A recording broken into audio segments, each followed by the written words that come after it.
So, welcome to Northern Powerhouses, our business success stories series of interviews, where we discuss with local business leaders their backgrounds, their successes and challenges, and what's really driving them forwards. And this afternoon, I'm delighted that we have with us Sonia Neary, who's the CEO and founder at Wellola. So, Sonia, firstly, thank you for spending a bit of time with us. And if you'd like to introduce yourself, Wellola, what you do, how you help people, that would be wonderful. Thanks, Chris. Thanks for having me. So my name is Sonia Neary. I'm the CEO and founder of a Dublin and Leeds-based digital health software company called Wellola. We believe as a company that you should only be cared for in a hospital facility if you're acutely unwell, and that the hospital is not always the best place for us as we're healing. So we've built a platform, a digital patient-facing care and communication platform. It's called Portasana. And it plugs into the core clinical system in a hospital setting with a view to supporting those care providers to support their patients to self-manage in a home setting as best as possible. Wonderful. That sounds great. I mean, the ability to be looked after in your home is so valuable. It is interesting actually. Now you just said that my father spent these last sort of 20 years living in France, and Okay. there was a lot more sort of domiciliary support there than I think typically in the UK. And I know he for himself and his wife, they really appreciated that they weren't having to go into hospital just for something that they could have been supported with at home. So it's a Yeah, it's wonderful huge. thing. It's huge, and it's the same. The pressure is also kind of on clinical teams, you know. So like I'm a physio by trade. My co-founder is an epidemiologist, and a lot of our, even though we're a technical company, a lot of our team are clinical by background. Yes. And we're seeing, like, you know, in the NHS, like about sort of 7% staff vacancy rate in March, you know, and about half of them, you know, recent kind of research would show about 50% of staff at some point kind of felt unwell due to work-related stress, you know. So there's a lot of pressure on the clinical teams, and we're trying to reduce that pressure. And then for patients, you know, unfortunately, like there's about sort of close to seven and three quarter million patients on the waiting list at the moment in the NHS. And some of them, you know, about 300,000 of them are waiting over a year. So it's huge, you know. And if you can give people the tools to self-manage, again, a lot of the evidence would say that you're really reducing the impact on GPs, Yeah. on hospital bed days, on A&E, and so on. So, yeah, there's just so much that makes sense in, you know, educating and empowering people to Yes. self-manage their care for all of the stakeholders in that ecosystem, right? Yeah, absolutely. Just making things more efficient, more helpful. This just makes sense, doesn't it? And Yeah. the number of times thinking about it, that friends and family have gone to hospital and felt they've gone and not really needed to. And as you say, there's the time it takes to do so, not always having the being seen when you expect to be seen, and all those sorts of things. This must be yeah. I'm sure most people watching this will have some experience of that historically. Yeah, and it's even, you know, because I used to work in an orthopedic hospital where there was a lot of kind of older individuals, and you know, you're kind of in a some like a six bedded ward. So like you're in a room with a lot of people, you're not sleeping, you're lonely, you're Yeah, not mobilizing, you're exposed to things like MRSA and VRE and things like that, and it's just not always the best place. Like, of yeah, course, there's times where being cared for in acute setting is absolutely essential. You know, nobody's arguing that. And then there's absolutely. absolutely times where you have to meet your doctor in Yeah, person. But there's also huge opportunity now underpinned by technology to not have to be in that situation if we can help it, you know. brilliant. Um, Brilliant. So if we sort of start at the beginning, if we talk a little bit about your background, how you got into the business and why this particular one, that would be great. Yeah, sure. So I'm sure, you know, like many of your guests, I sort of fell into entrepreneurship and owning my own company. And I fell into it off the back of, again, you know, it's quite typical. You find problems in your own industry or in your own job, and you look around and try to find solutions for those problems. And some fit or partly fit, but you know, it's that kind of is that was my backstory, you know. So I was working as a physiotherapist, as I mentioned. I set up a company, you know, around sort of 2014, to build out a kind of a home care physiotherapy team, Yes. uh, with a view to doing something called accelerated orthopedic discharge. So we collaborate, and we still collaborate actually with one of Ireland's largest health insurers to support getting people out of the hospital sooner and having them supported at home by the physiotherapy and nursing and allied healthcare team. And as I was kind of on the move in people's homes, I really kind of struggled with kind of putting together a full picture of that person's health. And, you know, be phoning the GP, or you'd be, talking to family members, you'd be chasing, phone lines would just ring out in the hospital setting, to be honest, or, fax is what was available back then to try and put together a full picture of, what can I do to know holistically what's wrong with this individual and how I can support them as best possible.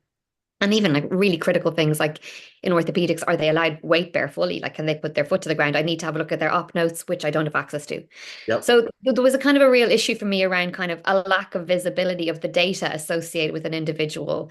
And so I sort of started securing some, investment from sort of local enterprise offices and government bodies to kind of tease out what we called an MVP, or a minimally viable product. Yes. And that product at the time was fairly rudimentary, but it sort of gave care providers and patients, both parties had a window. The patient had a sort of a patient-facing portal, the clinician had a kind of a clinician interface, and it allowed for the kind of the data sharing of information between those two providers. And what we over time, or those two stakeholders, I mean, what we did over time then was build like quite a robust, what we call integration engine in the back end of that plugged into the bigger clinical systems. Right. So we've done integration with the likes of NHS Login, NHS Smart Card. We talk to big clinical systems like the Rio EPR, which sits in, close on 30% of all of NHS trusts. We Wow. plug into, in Leeds, for people in that region that are listening to the podcast, we are the personal health record at the Leeds Teaching Hospitals Trust, and we plug into their clinical system. So yeah, a lot of iteration, listening to kind of the stakeholders and the customers and the clinicians and the administrators using the platform, and little by little, building on it to really give clinical care providers the kind of full breadth of what's happening in the patient's home, and equally for the patients to have a window of all of that information, about them that's in the hospital setting. Yes. Um, so yeah, so where we've ended up today is with a product called Portasana, the gateway to healthcare, and it's modularized. So the customer is typically an NHS trust or a private facility where they say, okay, well, we need one module or we need 11 modules. So it's everything in between. And half of those modules are about sort of administrative data sharing. So supporting the things that you'd really expect, like, getting your letters digitally, managing your appointments digitally, filling in, online forms digitally, and so on. And then the other half are clinical. Right. So things like track your symptoms, connect your wearables, connect your medical grade devices. And where we really stand out is in this kind of virtual care pathways module that we've built. And what that means is, let's say again, I'm in the hospital. I work for the diabetic department, and I know that you've been diagnosed now with type 1 diabetes, for example. I'm sorry, not you, Chris, but an individual. Yes. Okay. And we would say, okay, well, look, you've got this diagnosis. I'm going to put you on the diabetic care pathway. And we've actually just deployed this in a hospital in Dublin, in St. James's Hospital, and the patient would get educational programs to say, okay, well, what is diabetes? Because that's kind of scary. What does that mean? Yeah. Some videos around, how you measure your glucose, some, PDFs around the nutrition that you need to monitor. And then they're also kind of being asked to complete clinical assessments or track their symptoms or give their wearable data. And so they're placed on this kind of program that the diabetic department can kind of build as easy as they want. They drag and drop the forms, they drag and drop their, educational resources, they drag and drop when they want the patients to Wow. receive these. So it's kind of, yeah. But then the lovely thing is, if you're going in for a hip replacement, down the other department in the hospital, they can build your hip replacement pathway. And so for you as Yep. the patient, in one place, you're getting all of this, Great. central experience, I suppose. Now, they're just a couple of examples, but the tool can be used in lots of different clinical settings in different ways. But that's the fundamental unique selling proposition, if that makes sense. No, it really does. It's interesting because I guess as a sort of a what I'm trying to think what the word is, as a somebody who's not aware of all this, you sort of assume that the NHS will have all the dots connected as they grow, but it's obviously clear that there's lots of different systems supporting different parts of the NHS, and Absolutely. but if they're not connected, then yeah, I guess the left hand and the right hand don't always know what's going on. Correct. And it's a fantastic system, like as someone who's kind of come in from the outside, like, we're building up our team in Leeds on the grounds there of the university, close to kind of a large client of ours, in the Leeds teaching hospitals. Um, but you have so much in the NHS that works brilliantly, very, very dedicated care Oh, teams, 100%. really sophisticated technologies, really cutting edge stuff. But Yes. it is that kind of lack of connectivity, or like, siloed solutions that work really well, but that means the patient has to go here for one thing and there for another thing. So we kind of offer that wraparound platform approach, which is hopefully kind of, again, a unique selling proposition. Brilliant. Brilliant. So go back for you personally, when you were growing up, is this the sort of thing you saw yourself doing, or did you have a quite a different plan for yourself? Yeah, interestingly, like there is entrepreneurship in my family. I don't Yes. know that I necessarily would have said, yes, that's the road that I wanted to travel down. So, my great grandfather, he used to sell Rolls Royces. And my mother was an artist and she used to sell, her artistic work. Oh my Um, God. so I have kind of seen, what that looks like in action. And it always seemed it is hard work, like it's not necessarily a path for everybody. There's Yes. a lot of responsibility in it that one doesn't expect, right? So for me, yeah, like I really loved biology and science, and I was curious about the human body and how it worked, and when it didn't work, how we could, like, so I was really kind of being a physiotherapist was something that was very much on my radar from very young. My sister was an occupational therapist, so kind of, when it's in your at the kitchen table and you start discussing certain, like Yes. quite typical for entire families of lawyers or entire families of doctors to exist, right? So, yeah, it kind of just felt natural. But then, interestingly, solving the problem at an individual patient basis or a family, basis, when I kind of moved and looked at what technology could do, I kind of thought, well, actually, maybe I could also have an impact here, in a different way, for the individual and their families, leveraging technology. And Yeah. that really excited me. It really excited me. And like I was actually, yesterday there was a cloud event, AWS or Amazon Web Services. They kind Yeah. of, host our platform. They had an event in Dublin, and I went to it, and like everyone's talking about, generative AI and the perspective, like power of all of these data points and what one can do with them, and like what will the future look like, and this we are now building that future using this technology, and it's Amazing. it's a very exciting Yeah. arena for me, so yeah, I fell into it accidentally. There is a little bit of that in my family. There is hard work, but there's a lot of reward, and yeah, Yes. I'm enjoying it so far.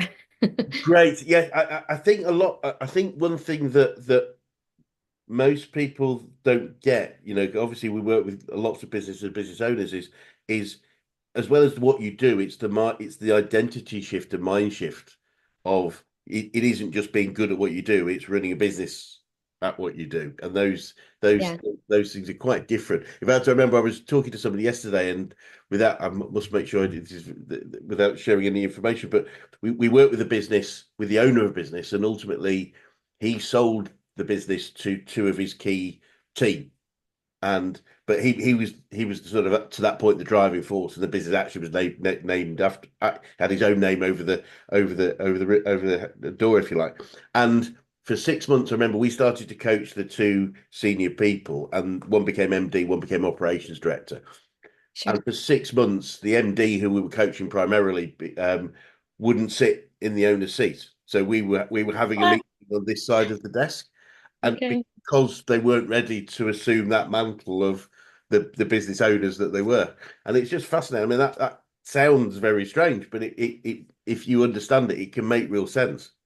It does, because sitting in that seat means you're taking ownership and responsibility, and there's a lot of responsibility that goes Yes. with it that maybe we don't predict or expect when it begins, because in the beginning, the responsibility maybe is just to yourself and your family, that you bring a salary in, that Yes. make as you say, you might have a passion and a hobby, but to make a business of it. Yes. Um, so initially that responsibility is relatively small, but then it starts scaling into, okay, I'm really responsible for these fantastic people that work alongside me. I'm really responsible for these customers that we service and value and care for. And especially when it gets into kind of sensitive healthcare data in the cloud, there's reams of responsibility around compliance and regulatory and scalability and how data is protected and the responsibility we have as a tech firm to the patients of our customers and so on. So, and then before you know it, like it just kind of, like, now we have investment and we've investors and we've a board and it's like it just the stakeholders to whom one is responsible for, like mushroom. Yep.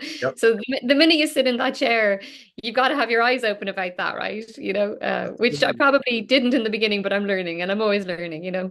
Absolutely. And it's funny, we work with family businesses and you often say, well, obviously I'm going to pass this business on to my sons or daughters or whatever. And we say, well, look, are you sure that's what they want? Because they're looking at you work long hours, you've been stressed out, you work weekend, make sure that's what you want. It's not, you see it as a gift, but maybe it's more of a challenge.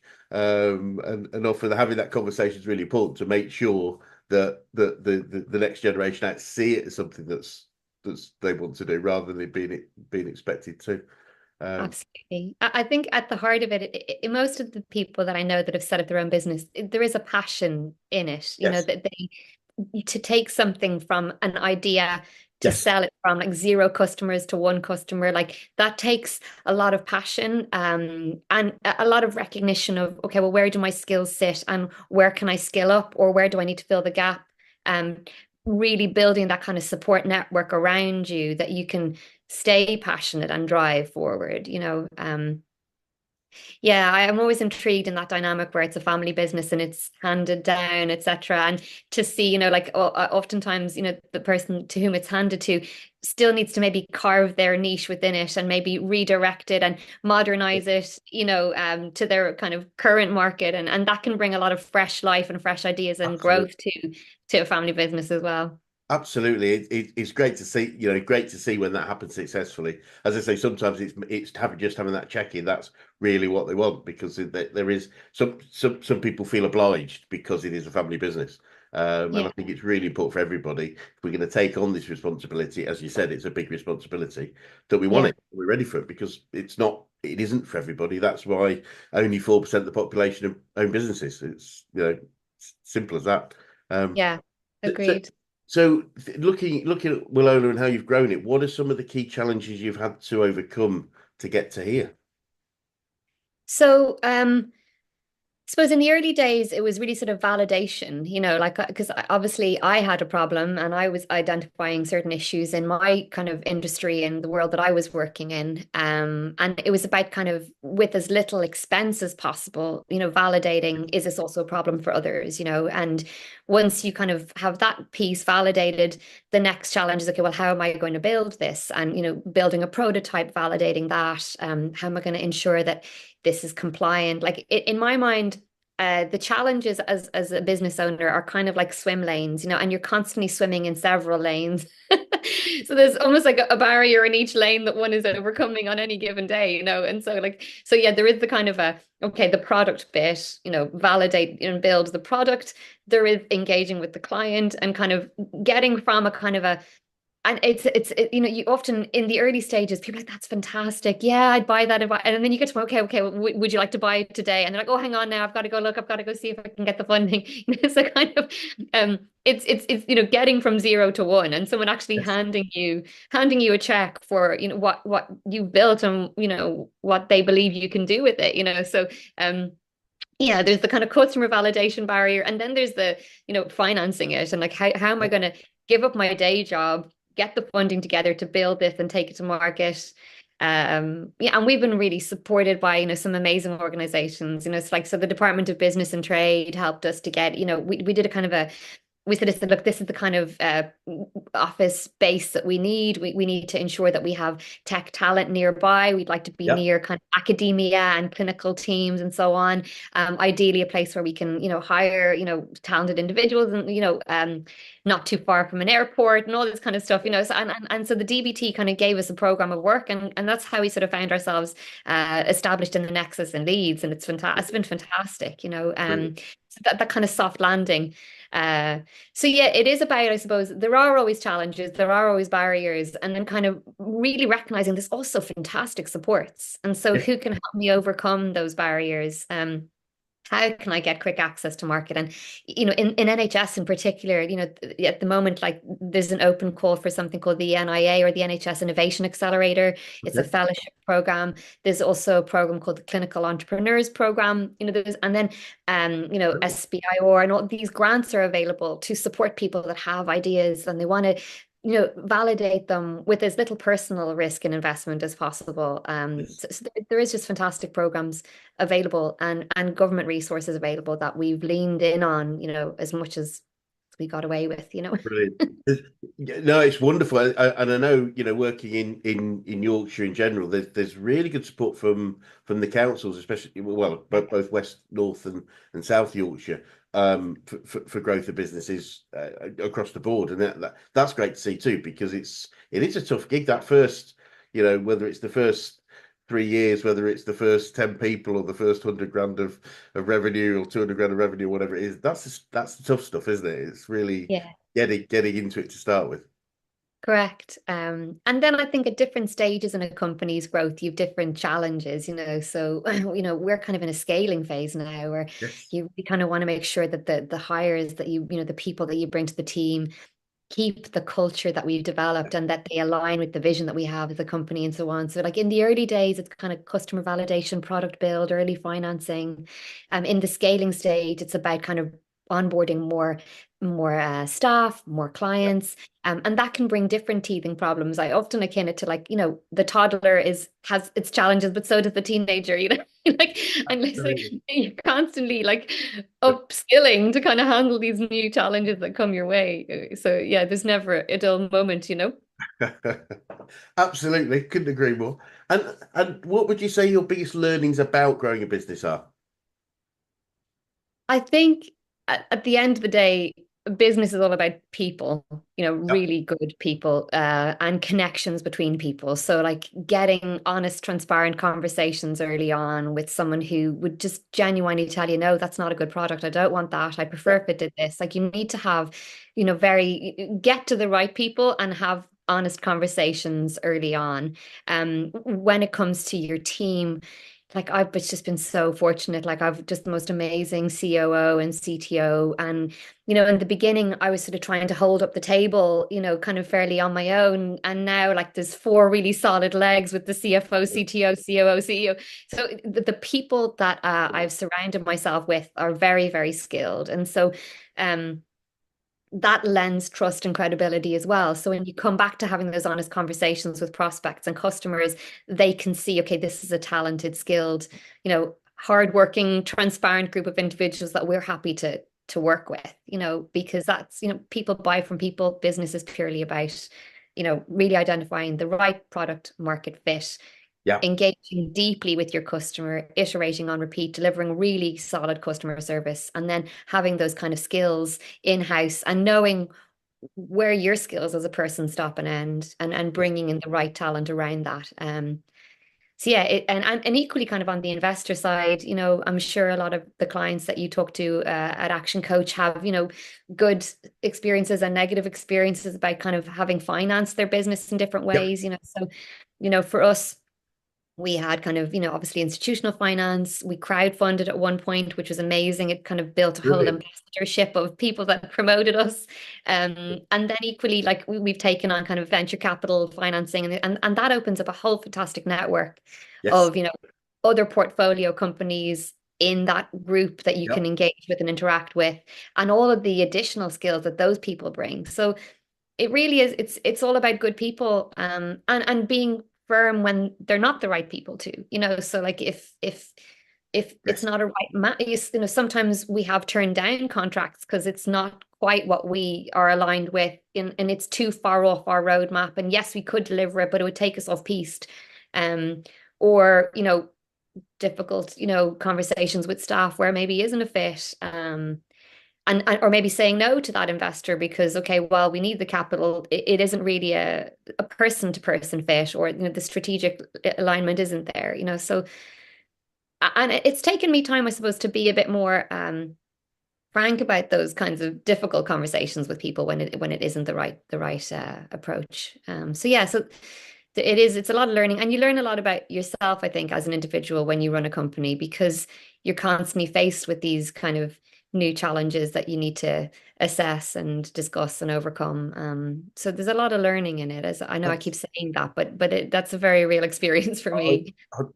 I think the most success, obviously we work with study some really successful people, and one of the common factors is lifelong learning. It's there Yeah. is a point at which we know it all. In fact, I think Tony Benn used to say um when he retired from being an MP, he used to lecture in universities, speak at the universities, and he'd always start his speech with, "We all wake up every morning knowing less than we knew yesterday," which all the lecturers there, you can't say that we're an education, basically meant there's so much more information available every day. The amount of Yeah. information is growing so fast, our knowledge of it proportionally is reducing. So, Interesting. just to keep still, we've got to keep learning and learning and learning.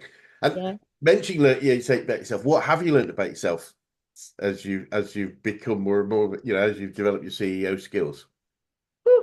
That's a toughie. I think I probably learned. I think I'm relatively resilient. That there have been a lot of challenges over time. We've kind of I've been working for myself since about 2014. I set up Wellola in 2016, so close on sort of 10 years now.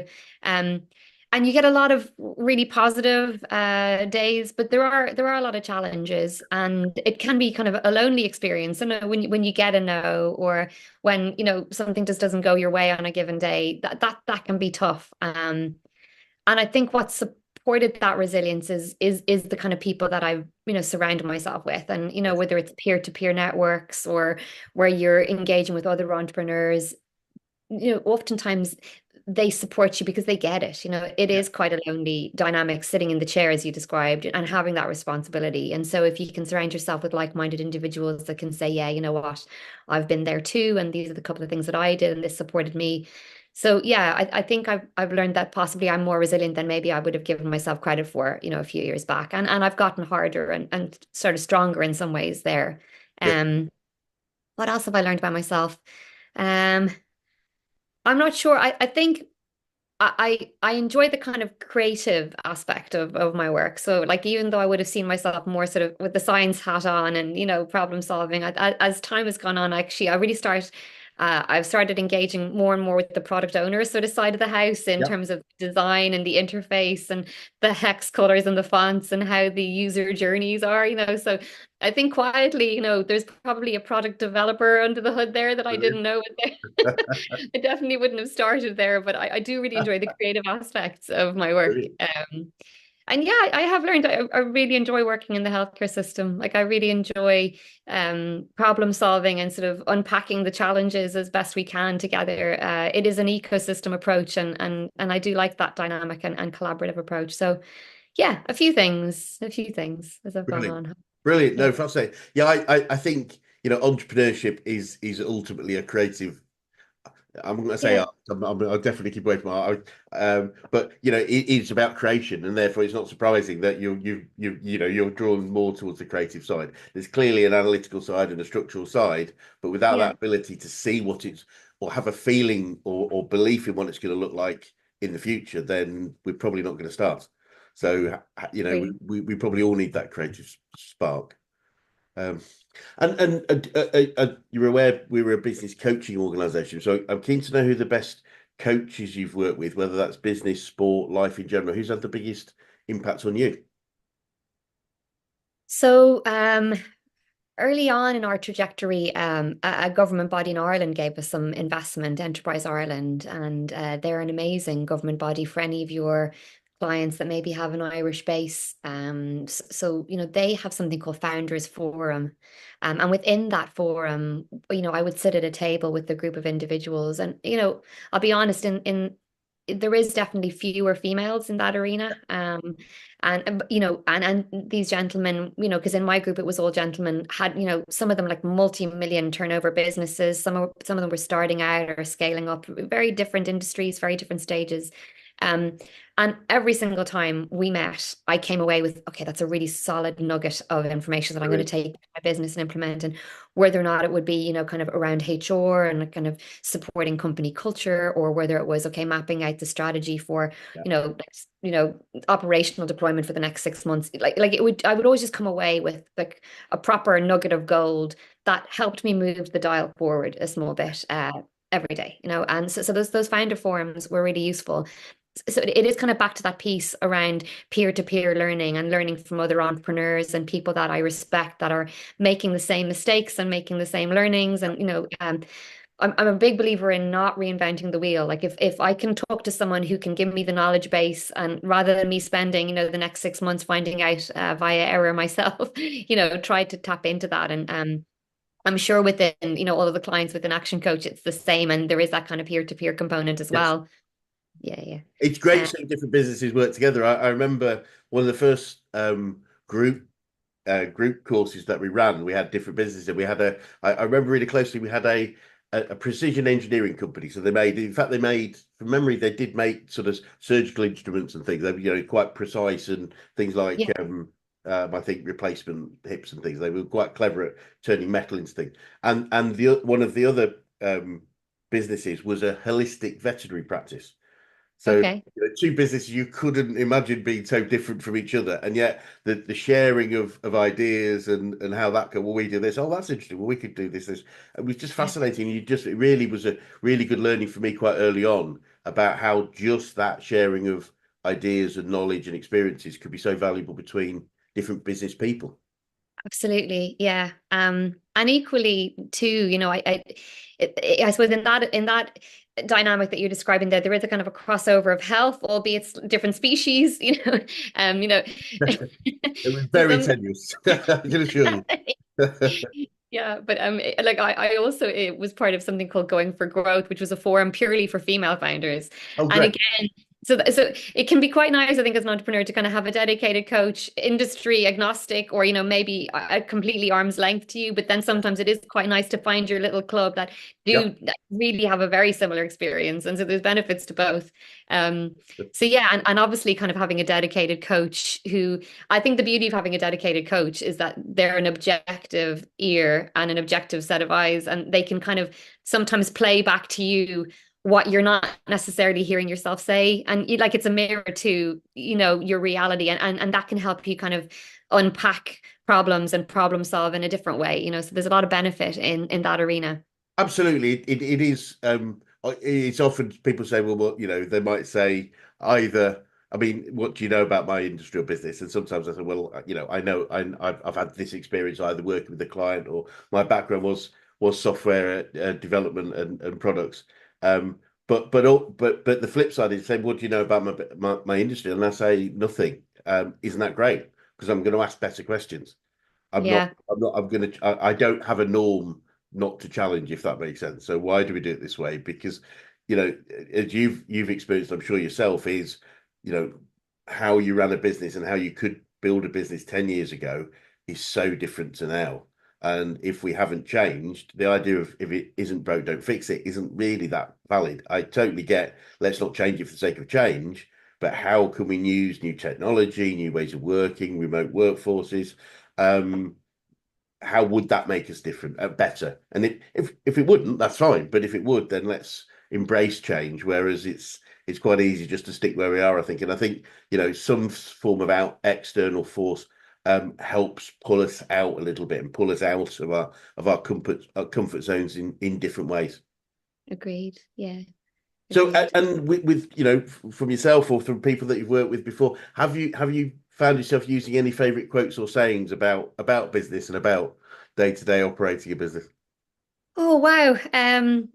There is a lovely one. It's actually, I have it in a frame on the wall in my hall, and it says, "What would you do if you knew you could not fail?" Oh, Um, good and question. I don't know if it's specific to business or more for life, but in my mind, it's kind of that concept of just kind of visualize where you want to be, have your North Star, and then put, a very practical strategy in place to find a road to get there, take away all of the trappings and things that hold you back, and, What's the harm? What have you got to lose? You know? It's a super question. It's a super question because I think also one of the things I think many analytical people struggle with is um, when we look at what we could achieve, we already start to analyze why we can't. So we're focusing on the how. Well, we couldn't do that because of this, or could. Whereas what I urge people to do in any form of creation is say, let's just decide what we want. So, and by saying if we couldn't fail, you take away all the issues of what might go wrong to go, no, I'd really like that to happen. And Yeah. if we start with the what, then we can work out the how. The how becomes more obvious. Uh, Yeah. I did a post recently because I'm a very very keen skier and I had my birthdays always in the summer and I just had this idea of what would I want, what would a great birthday present for me would be, and it would be skiing in the summer. And I thought, well, I identified that, and then I worked out, well, there are one or two places in the Alps that have glaciers, and so I went Lovely. skiing this summer, which was wonderful, which I'd never done. And skiing in the t-shirts are quite a different experience than being totally back. So I think it's that idea of let's. I often use the phrase "let's suspend reality" when we're thinking about our dreams and goals. Yeah. We can't, 100%. imagine we can't fail. So I just want that. So let's right now. How do we get it? Uh, Absolutely. I have wonderful. another one if I could sneak it in, Please. but again, I don't know if it goes for, but it's I think it's wild, but it's be yourself as everyone else has taken. I'm probably misquoting it, but I it is love that that. piece, like, isn't it? Like, because I feel like a lot of the time you can look at your competitors and you can get Yeah. distracted and you're like, oh, they're doing this and he's doing that, and I'd like to. But it's sometimes like if you can just really focus on what do you bring to the table? What's your unique secret sauce? And if you go down that route, you can't go wrong as well, in my mind. 100%. That's a lovely one. I'll take that one if I may. I love collecting them because absolutely. And I remember in our growth of my first business, we interestingly enough talking about the downside, which I don't want to undermine the idea of peer-to-peer networks. Was I remember our MD in that business would go to one of the sort of peer group things, and unfortunately there was a bit of jealousy going on there. So Mm. there was a little bit of undermining, and it was always that you come back saying, "Oh, they're doing this, and perhaps we should do that." And I think the challenge is we always see the problems within the business, and so we Mm. assume we've got problems, and everyone else must be doing really well. No, yeah. It's like that Instagram FOMO where you just assume other people are leading better lives and everyone has their own pros and cons, right? Absolutely. Do you know that's a lovely quote? Be yourself because everyone else is taking it. I really like that because yeah, thank you. As I say, I like to collect them, so I'll keep that one. And if we look forward a little bit, Sonia, and what does the future look like for you guys, and what challenges do you think you might face, if any? So the future for us, it really is about sort of spreading the word around supported self-management and how digitizing care pathways can support that. And Yep. for us, I'd love to see as many UK citizens availing of that opportunity via our platform as Yeah. possible. So, like for example, Needs Teaching Hospitals Trust, they're starting in the virtual fracture clinic, but it's going live in dermatology and cardiology and oncology. And it's sort of scaling up. And every time we're just evidencing the benefit of, the reduction in the need for people to have to present to the facilities, their empowerment and their understanding of their condition and what that does to their confidence and the outcomes in their conditions. It's just so exciting to see. So for me, it's about making that available to as many citizens as we can in the Right. UK and beyond, so we have opportunities happening for us at the moment in the East Coast of the USA, some in Ireland as well. So yeah, challenges, 100% there will be challenges. I have no delusions about the fact that there will be some of those. And I'm, ready and willing to take them on, and absolutely have the right team around me at the moment to do that. So I'll just take it day by day, step by step, and hopefully we'll get to that North Star that we're aiming for. Brilliant. Love that. It's interesting. I remember one of the ex-CEOs of Action Coach say to me a long time ago, he said, Chris, the job of a business owner is to solve problems. So, Absolutely. so if you don't like problems, get out of business because and and it's quite simple. It was an Australian, so very blunt speaking. They don't like, but what I've come to believe is that growth causes problems. As we grow, we're going to create. We're stretching. That's why you call them Yeah. growing pains. Therefore, if we don't have problems, we're probably not growing fast enough. So it's almost like I want them because I want problems to come to me because it probably suggests we are growing at a reasonable rate. If that makes any Yeah. sense. It does, and it suggests that you're taking action, you know. Yes, Every action has a reaction, and sometimes good, sometimes not so good, a combination of both. But you know, it shows that you're moving forward if yeah, you're having, challenges that you have to overcome. absolutely. But you know, there's a joy and an excitement in that. Like I do, as I said, Yeah, I do enjoy the problem solving aspects of things, and I enjoy the ecosystem within which we work. You know, you're working with people that really care, you know, so it's a very positive dynamic and environment that we're in, which is good. brilliant. Love it. And what would you say? I mean, keen to know what you say to anyone that was thinking of going into business right now. I would say to do it with your eyes open, and by that I mean educate yourself as best you Yeah, humanly possibly can, and that is, you know, educate yourself about the market, educate yourself about the prospective customer, like really whittle down into like who is the buying persona, yeah, and it can be complicated in an ecosystem where, you know, it's if it's direct to consumer, even there's complexity. But in a healthcare environment, for example, there's many, you know, there's the administrative team, the clinical team, this technical teams, the CFO, the CIO, like, you know, so really kind of understand your customer, understand your market. Pricing, you know, isn't exactly, sometimes it's a science, sometimes it's an art. I kind of, again, kind of analyze the market and, you know, absolutely. like that. Just to understand what it is you're getting into and the pros and cons related to that. And then really it's about like talking to people, talking to those prospects, talking to the market, and then talking to your network around, okay, well, again, rather than reinvent the wheel, who within my network can support me and advise me? Because it's quite a big step to take, right? Absolutely. So to de-risk the step before you take that first step, I guess, as best you can with as little cost as possible. Brilliant. No, no, very, very, very sound advice. And if you started again, is there anything significant you think you might do differently? I think the couple of points that I've made just there, I probably invested financially more than we should have early on to validate it. I think we Right. could have validated it with a prototype and a diagram, and you know, like I think my learnings are that, you know, I put quite a lot into getting to the point of 0 to 1, where I think some, you Yes. know, and again, it depends on the industry, you know, but like I probably would have tried to get to that, you know, because we started with physio. We figured out over time that the platform needed to be integrated. There were things that, you know, I probably could have fast forwarded that learning with a little less expense earlier on. But hindsight's 2020, you know, like it was the journey we took, and them's the break. 100%. And I think often, if we change anything, then maybe we may not be here. So, it's that sort of sliding Yeah. doors thing, isn't it? So it's not, but I think it's good to look back. No, it's interesting because you were saying that. So I remember in my first business, so the contrarian to that was we managed. Well, primarily me, but we managed to sell about £4 million worth of software before we'd written anything. So that was quite fun. Now, just so you say that doesn't sound basically we sold the concept, so no one had actually paid us any money or anything. I think, Okay. but the Yeah. contracts were there on the basis that we were going to do it, if that makes sense. Amazing. Yeah. I mean, that's the dream scenario. Yeah, of course. Yeah, I mean, it was just we were very clear. We had to sell there wasn't thin air, but we were selling the proposition of what we were going to do, Okay. and basically just said, look, we're not going to build it unless enough people are going to buy it when we build it, because it was too much for any individual to fund, but everybody needed that sort of needed to solve the same problem. So it's fascinating as the sort of the other end to the scale, I guess, of of of not overanalyzing. But that's where behaviors come in, isn't it? Is how I guess naturally I'm not as analytical and perhaps more. It wasn't a risk really. I suppose it was actually de-risking the business very significantly. But it was Yeah. Amazing. yeah, it was Amazing fascinating. validation.